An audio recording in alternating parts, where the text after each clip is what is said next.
दोस्तों, मैं दीपक शर्मा अपने YouTube चैनल आत्री जीएस में आपका स्वागत करता हूं और आशा करता हूं आप सभी अच्छे होंगे।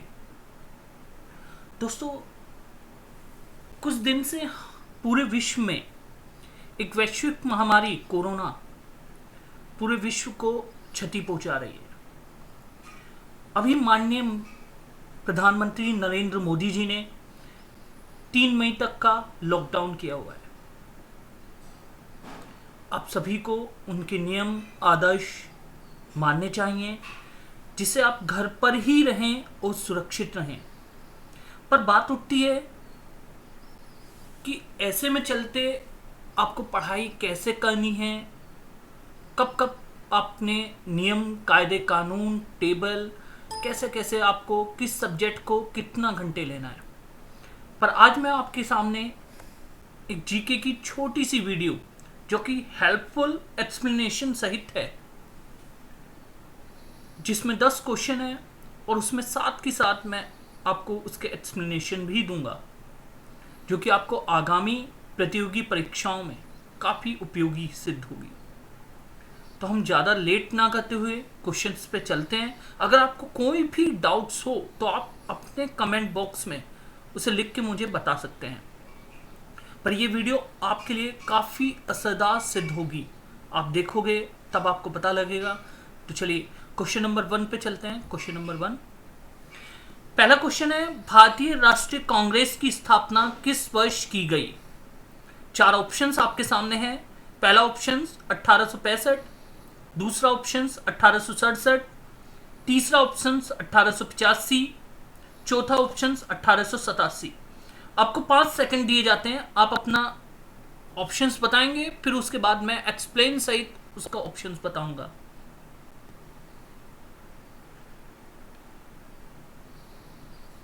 इसका करेक्ट ऑप्शन है ऑप्शन नंबर सी, 1885। ठीक है, एक्सप्लेनेशन साथ के साथ मैं आपको दूंगा कि क्या क्या है भारतीय राष्ट्रीय कांग्रेस से जुड़ी हुई बातें जो आपके यहाँ एग्जाम में पूछी जाती हैं। तो बात करते हैं कांग्रेस की स्थापना के बारे में। ये कांग्रेस की स्थापना 28 दिसंबर 1885 को हुई, जिसके संस्थापक A.O. ह्यूम, इनका पूरा नाम अगर लिया जाए एलिन ऑक्टेवियन ह्यूम। कांग्रेस का प्रारंभ में जब कांग्रेस की स्थापना हुई तो आजादी के बाद कांग्रेस का चुनाव चिन्ह निश्चित किया गया। स्टार्टिंग में कांग्रेस का चुनाव चिन्ह 2 बैलों की जोड़ी 1952 से 1971 तक। सेकंड, जो कांग्रेस का चुनाव चिन्ह आया गाय व बछड़ा 1971 से 1980 तक। और जो अब वर्तमान में भी है कांग्रेस का तीसरा चुनाव चिन्ह हाथ का पंजा 1980 से अब तक। तो हमने आपको बताया पहले कांग्रेस की स्थापना के बारे में 28 दिसंबर 1885 को हुई। संस्थापक थे A.O. ह्यूम, जिनका पूरा नाम है एलिन ऑक्टेवियन ह्यूम, जिन्हें हर्मिट ऑफ शिमला के नाम से जाना जाता है। चुनाव चिन्ह हमने आपको तीनों चुनाव चिन्ह बताए। पहला 2 बैलों की जोड़ी, दूसरा गाय व बछड़ा, और अब वर्तमान में कौन सा चुनाव चिन्ह है? हाथ का पंजा। बात अगर कांग्रेस की हुई है तो मैं आपको यहाँ पे ये भी बताना चाहूंगा, अगर कांग्रेस की स्थापना 1885 में हुई तो बीजेपी भारतीय जनता पार्टी 1980 में एस्टेब्लिश हुई, जिसके संस्थापक अटल बिहारी वाजपेयी। प्रतीक चिन्ह चुनाव चिन्ह कमल का फूल। तीसरी party BSP, Bahujan Samajwadi party. 1984 में इसकी स्थापना हुई। प्रतीक चिन्ह हाथी, चुनाव चिन्ह। अगर बात करें, इसके संस्थापक हैं मान्यवर काशीराम। चौथी पार्टी एसपी, समाजवादी पार्टी। 1992 में इसकी स्थापना हुई। इसके संस्थापक मुलायम सिंह यादव। प्रतीक चिन्ह साइकिल। तो बात की है हमने पहले क्वेश्चन पर। अगर आपको कोई भी डाउट्स हो पहले क्वेश्चन से और भी रिलेटेड कुछ भी पूछना हो तो आप कमेंट बॉक्स में बिल्कुल भेज सकते हैं। चलिए बात करते हैं दूसरे क्वेश्चन की। सुभाष चंद्र बोस ने सिंगापुर में दिल्ली चलो का नारा दिया। 4 ऑप्शंस आपके सामने हैं। पहला ऑप्शन 1942 में, दूसरा ऑप्शन 1943 में, तीसरा ऑप्शन 1944 में, चौथा ऑप्शन 1945 में। आपको 5 सेकंड दिए जाते हैं। आपका बेस्ट ऑप्शन है ऑप्शन नंबर बी 1943। तो सुभाष चंद्र बोस ने सिंगापुर में दिल्ली चलो का नारा, जो कि एग्जाम में सबसे ज्यादा पूछा जाता है, दिल्ली चलो का नारा किसने दिया? सुभाष चंद्र बोस ने, सिंगापुर में 1943 में। आइए चलो बात करते हैं हम सुभाष चंद्र बोस की। तो सुभाष चंद्र बोस ने फॉरवर्ड ब्लॉक की स्थापना, जो कि एग्जाम में बहुत ज्यादा पूछा जाता है, कब की थी? 1939। तो आप याद रखोगे फॉरवर्ड ब्लॉक के संस्थापक कौन थे? सुभाष चंद्र बोस। बात आती है सुभाष चंद्र बोस को एक उपाधि दी गई थी, नेताजी, नेताजी सुभाष चंद्र बोस। और ये उपाधि देने वाले कौन व्यक्ति थे? Adolf Hitler. एडोल्फ हिटलर ने सुभाष चंद्र बोस को नेताजी की उपाधि दी। और मैं यहीं से 3 क्वेश्चन और बताना चाहूंगा जो एग्जाम में सबसे ज्यादा पूछे जाते हैं गांधी जी के बारे में। गांधी जी को महात्मा वर्ड कहा था। आपके यहां जो महात्मा वर्ड गांधी जी को कहा था वो रविंद्रनाथ टैगोर ने। दूसरा, गांधी जी को बापू वर्ड कहा था, बापू आम जनता द्वारा कहा गया था। तीसरा, गांधी जी को राष्ट्रपिता कहा गया सुभाष चंद्र बोस ने। तो अभी हमने सुभाष चंद्र बोस की यही बातों की वर्णना की थी। चलिए क्वेश्चन नंबर 3 पे चलते हैं। देखिए काफी इंपॉर्टेंट है क्वेश्चन नंबर 3 और काफी एग्जाम्स में भी पूछा गया है। इसके बारे में मैं आपको एक्सप्लेनेशन सहित बताऊंगा कि और भी क्या क्वेश्चन यहां से संविधान के बारे में पूछे जाते हैं। पर पहले हम इस क्वेश्चन की बात करते हैं। भारत के राष्ट्रपति की तुलना निम्न में से किससे करना सर्वाधिक उचित है? ऑप्शन नंबर ए अमेरिका के राष्ट्रपति से, ऑप्शन नंबर बी फ्रांस के राष्ट्रपति से, ऑप्शन नंबर सी ब्रिटेन के सम्राट से, ऑप्शन नंबर डी श्रीलंका के राष्ट्रपति से। जल्दी जवाब देंगे, 5 सेकंड मिलते हैं आपको।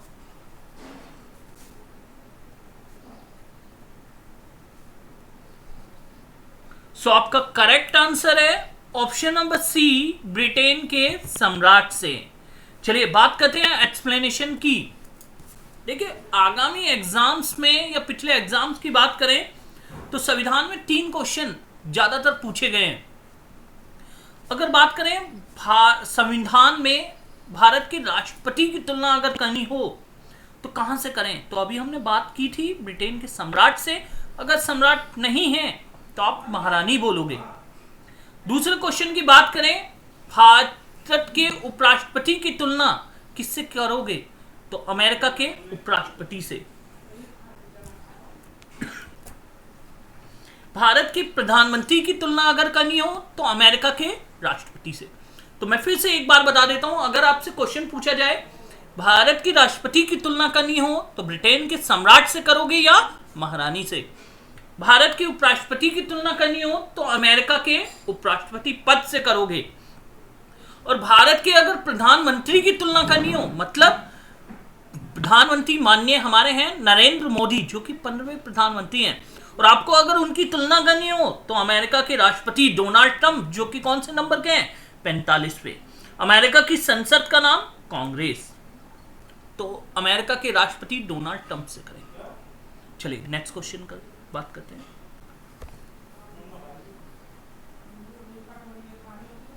चलिए बात करते हैं भारत के राष्ट्रगान के रचयिता हैं।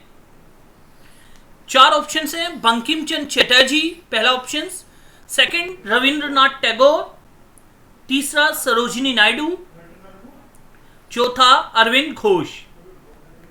5 सेकंड मिलते हैं, जवाब देंगे।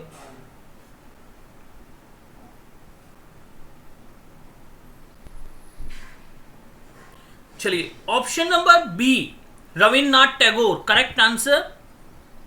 तो राष्ट्रगान के रचयिता कौन थे? रविंद्रनाथ टैगोर। तो राष्ट्रगान के रचयिता रविंद्रनाथ टैगोर। जैसा कि हमने बताया राष्ट्रगान लिखा किसने था? रविंद्रनाथ टैगोर ने। और इसे प्रथम बार कांग्रेस के अधिवेशन में गाया गया था। कलकत्ता अधिवेशन था, 1911 में इसे गाया गया। इसी राष्ट्रगान को अपनाया गया 24 जनवरी 1950। और मैं बताना चाहूंगा यहीं पे जब डेट आई है 24 जनवरी 1950, तो इसी दिन 4 चीजों को अपनाया गया था। 24 जनवरी 1950 को हमारे यहाँ राष्ट्रगान को, राष्ट्रगीत को अपनाया गया। संविधान की अंतिम बैठक भी 24 जनवरी 1950 को हुई। और हमारे यहाँ जो सर्वोच्च पद है राष्ट्रपति का, पहले राष्ट्रपति डॉक्टर राजेंद्र प्रसाद 24 जनवरी 1950 को चुने गए। चलिए बात आते हैं राष्ट्रगान को गाए जाने का समय 52 सेकेंड। पर अगर पूछा जाए संक्षिप्त अवधि, तो वो संक्षिप्त अवधि कहती है कि शॉर्ट अवधि में अगर इसे गाया जाए तो वो कितने हैं, 20 सेकेंड। बात करेंगे रविन्द्रनाथ टैगोर पे। भारत का राष्ट्रगान जनगण मन के रचयिता रविन्द्रनाथ टैगोर हैं और इन्हीं रविन्द्रनाथ टैगोर ने आमा सोनार बांग्ला एक गीत लिखा था जिसे बाद में बांग्लादेश का राष्ट्रगान कहा गया। तो अगर बात की जाए कि पूरे विश्व में एकमात्र ऐसे पर्सन जो 2 देशों का राष्ट्रगान लिखे हुए हैं, रविन्द्रनाथ टैगोर, भारत और बांग्लादेश। अगर भारत की बात आई है तो भारत के इस समय प्रधानमंत्री नरेंद्र मोदी और बांग्लादेश की पीएम शेख हसीना। चलिए नेक्स्ट क्वेश्चन पे बात करते हैं। क्वेश्चन नंबर 5, स्पेन का राष्ट्रीय खेल है। पहला ऑप्शन लैक्रोस, दूसरा रग्बी फुटबॉल, तीसरा बुल फाइटिंग, चौथा बेसबॉल। 5 सेकंड दिए जाते हैं।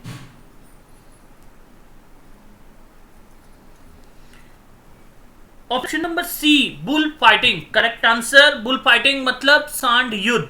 तो स्पेन का राष्ट्रीय खेल है सांड युद्ध। एक्सप्लेनेशन अगर दी जाए तो बात चल रही है स्पेन की राजधानी है मैड्रिड, प्रधानमंत्री है पेड्रो साचेज, मुद्रा स्पेन में चलती यूरो, राष्ट्रीय खेल है बुल फाइटिंग सांड युद्ध। चलिए नेक्स्ट क्वेश्चन।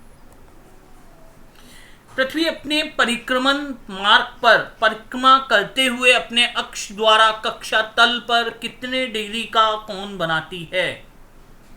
बात चलिए पृथ्वी अपने परिक्रमण मार्ग पर परिक्रमा करते हुए अपने अक्ष द्वारा कक्षा तल पर कितने डिग्री का कोण बनाती है।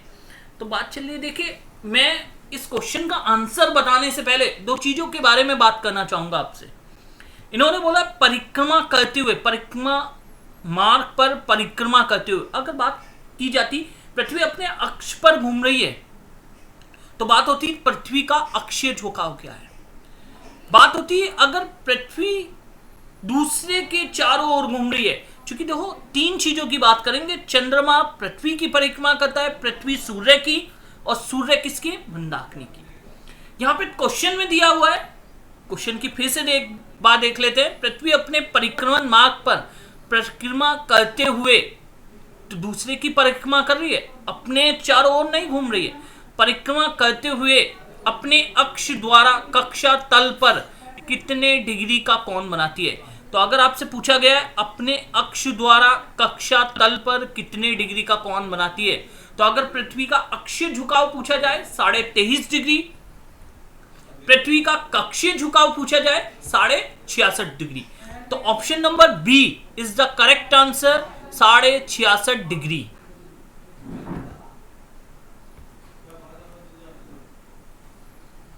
क्वेश्चन नंबर 7, कैबिनेट मिशन योजना के अनुसार संविधान सभा में कुल कितने सदस्य होने थे।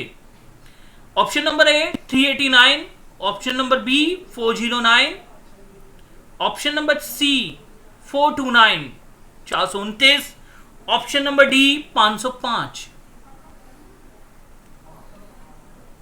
Correct answer is 389। तो बात आती है कैबिनेट मिशन योजना। ये जो कैबिनेट मिशन आया जब हमारे यहां, तो संविधान सभा बनाई गई, और जब संविधान सभा बनाई गई तो उसमें मेंबर ऑफ काउंसिल रखनी थी। उस पहली बैठक, जब संविधान सभा की पहली बैठक होनी थी, और ये बैठक हुई थी दिल्ली के काउंसिल चैम्बर में, और इसी काउंसिल चैम्बर में प्रथम बैठक में मेंबर्स थे 389।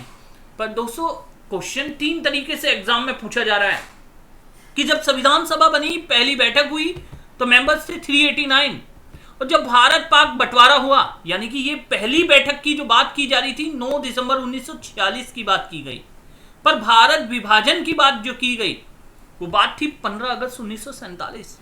तो ये घट के मेंबर हो गए 299। बात आती है उस दिन की जिस दिन हस्ताक्षर किए गए संविधान पर, 26 नवंबर 1949, और ये दिन था 26 नवंबर 1949 का, जिस दिन 284 मेंबर्स ने इस पर हस्ताक्षर किए, जिसमें पहले मेंबर थे पंडित जवाहरलाल नेहरू और अंतिम मेंबर थे राजेंद्र प्रसाद। तो आपसे 3 चीजों में क्वेश्चन पूछा जाता है। संविधान सभा की पहली बैठक हुई, मेंबर्स कितने थे? 389। भारत विभाजन के समय 299।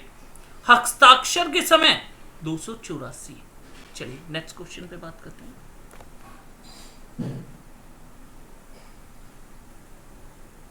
क्वेश्चन नंबर 8, किस युद्ध को जीतने के बाद शेर शाह ने दिल्ली में द्वितीय अफगान राज्य की स्थापना की?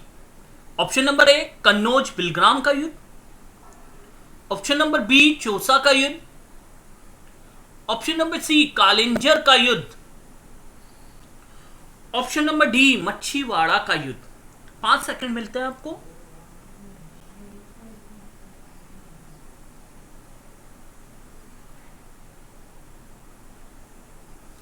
चलिए बेस्ट ऑप्शन है, इसका राइट आंसर है ऑप्शन नंबर ए कन्नौज बिलग्राम का युद्ध। देखिए पहले मैं बिना एक्सप्लेनेशन के इसके बारे में थोड़ा सा बताना चाहूंगा, अभी एक्सप्लेनेशन पे नहीं जाएंगे।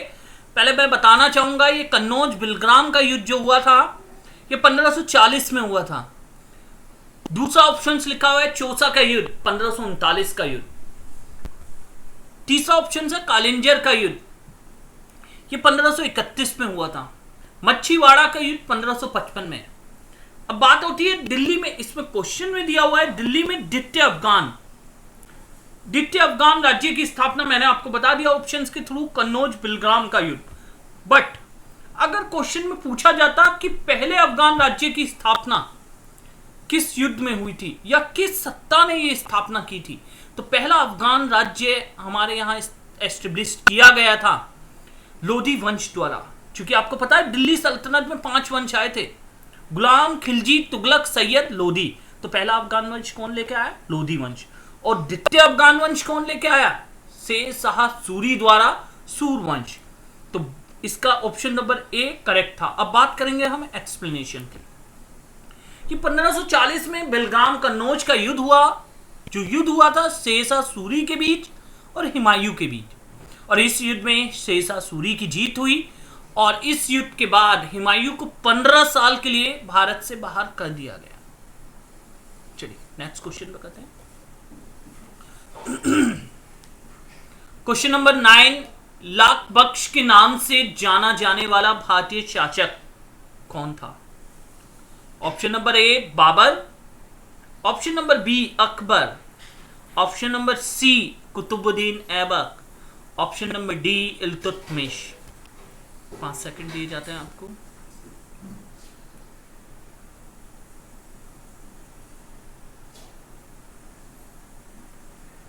तो लाख बख्श के नाम से कुतुबुद्दीन ऐबक को जाना जाता है, तो option number C best answer, Qutbuddin Aibak.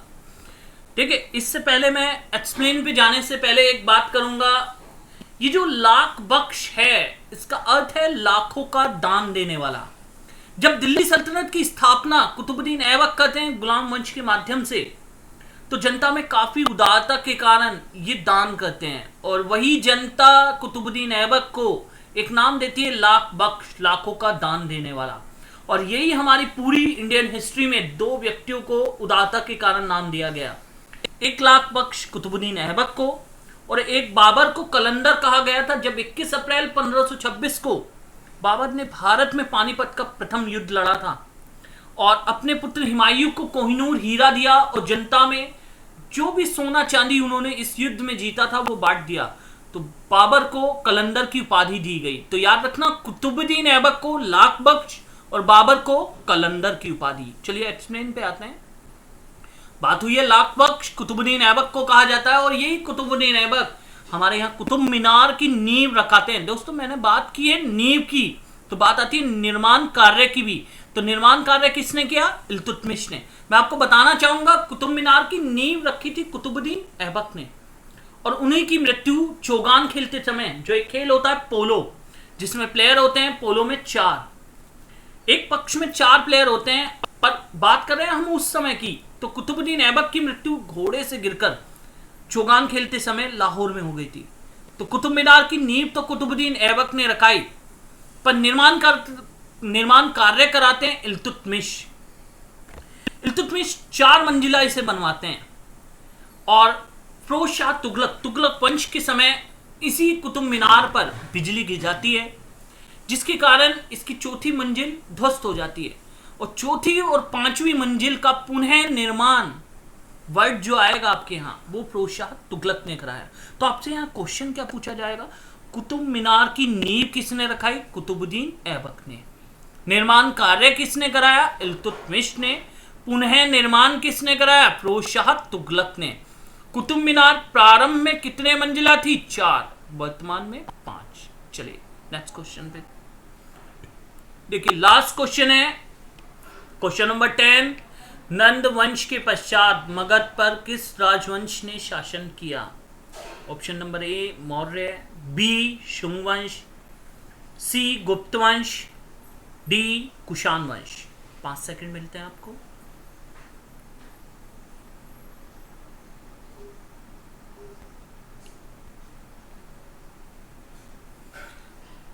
Option number A Maurya वंश इज द करेक्ट आंसर। तो मौर्य वंश जो कि नंद वंश के पश्चात मगध पे शासन किया मौर्य वंश ने। मैं बताना चाहूंगा मौर्य वंश, ये मौर्य वंश वही मौर्य वंश है जिसके संस्थापक चंद्रगुप्त मौर्य रहे और इन्हीं चंद्रगुप्त मौर्य ने नंद वंश के अंतिम शासक धनानंद की हत्या की और मौर्य वंश की स्थापना की। एक्सप्लेन पे आते हैं। बात की नंद वंश के बाद मौर्य वंश आया। मौर्य वंश के संस्थापक अभी आपको बताया चंद्रगुप्त मौर्य, अंतिम शासक वृद्धस्त, प्रतीक चिन्ह मौर्य वंश का मयूर। अगर बात की जाए मौर्य वंश के संस्थापक चंद्रगुप्त मौर्य, अंतिम शासक वृद्धस्त और प्रतीक चिन्ह मयूर, बात चंद्रगुप्त मौर्य के गुरु की आती है। क्योंकि क्वेश्चन ये भी दोस्तों बहुत ज्यादा बार पूछा गया है कि चंद्रगुप्त मौर्य के गुरु कौन थे। तो चंद्रगुप्त मौर्य के गुरु थे कौटिल्य, जिनके 2 नाम विष्णुगुप्त और चाणक्य था। और ये वही कौटिल्य हैं जिन्होंने राजनीति पर प्रसिद्ध पुस्तक अर्थशास्त्र लिखी, जो 15 चैप्टर में डिवाइड है। देखो जो भी क्वेश्चन के एक्सप्लेन आते रहेंगे, मैं आपको बीच बीच में ये भी बताता रहूंगा जो जो क्वेश्चन कैसे आए हैं। अगर आपसे पूछा जाए अर्थशास्त्र में कितने चैप्टर हैं, 15। महाभारत में कितने चैप्टर हैं, 18। अगर वेद पूछा जाए 4, पुराण पूछा जाए 18, उपनिषद पूछा जाए 108। तो बात कर रहे थे हम नंद वंश के बाद मौर्य वंश आया। मौर्य वंश के संस्थापक चंद्रगुप्त मौर्य, अंतिम शासक वृद्धस्त, प्रतीक चिन्ह मयूर। तो ये थे आपके यहाँ 10 क्वेश्चन। दोस्तों कैसे लगे, कैसे आपको क्वेश्चन हमारे जो मैंने आपके लिए यूजफुल वीडियो द्वारा बनाए। अगर आपको ये क्वेश्चन अच्छे लगते हैं हमारी वीडियो देखने के बाद, तो प्लीज़ इस चैनल को सब्सक्राइब करें, ज़्यादा से ज़्यादा लाइक शेयर करें, जिससे हमारा हौसला बढ़े और हम ऐसी ही दूसरी वीडियो भी आपके सामने, यूजफुल वीडियो आपके सामने ला सकें। आपको पीडीएफ भी डिस्क्रिप्शन लिंक पे आपको पीडीएफ मिल जाएगी। जो भी स्टूडेंट ऐसा चाहते हैं कि हमें पीडीएफ भी चाहिए, तो डिस्क्रिप्शन लिंक में आपको पीडीएफ मिल जाएगी। बट मेरा कहना यह है कि आप घर पर ही रहें, सुरक्षित रहें। वहीं से जो भी आपको डाउट्स हैं, जो भी आपको न्यू वीडियोस लानी हैं किसी भी टॉपिक पे, तो आप बताइए हमें, हम आपके लिए वही टॉपिक पे वीडियो प्रिपेयर करके आपके लिए लाएंगे। बट फिर मेरा यही कहना है कि आप ज़्यादा से ज़्यादा लोग मेरी वीडियो को सब्सक्राइब करें, शेयर करें, लाइक करें। Thank you.